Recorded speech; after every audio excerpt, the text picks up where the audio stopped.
تازہ ترین ویڈیوز کے لیے چینل کو سبسکرائب کر کے بیل آئیکن اور آل نوٹیفیکیشن پر کلک کریں تاکہ آپ کو ملے ہر اپڈیٹ سب سے پہلے۔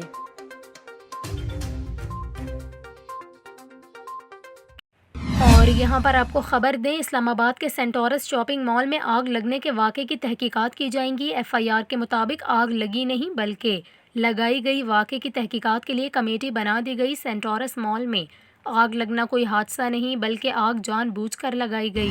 پولیس نے آگ لگانے والے نامعلوم شخص کے خلاف مقدمہ درج کر لیا۔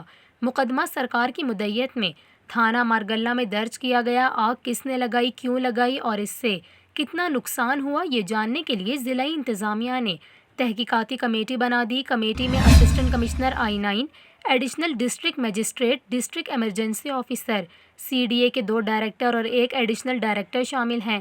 کمیٹی 3 روز میں رپورٹ پیش کرے گی۔ اسلام آباد کے سینٹورس مال میں آتش زدگی پر 2 گھنٹوں کی محنت کے بعد قابو پا لیا گیا تھا۔ ضلعی انتظامیہ اسلام آباد کے مطابق سینٹورس مال میں اتوار کو آگ لگنے کا افسوسناک واقعہ تقریباً 4 بجے کے قریب پیش آیا۔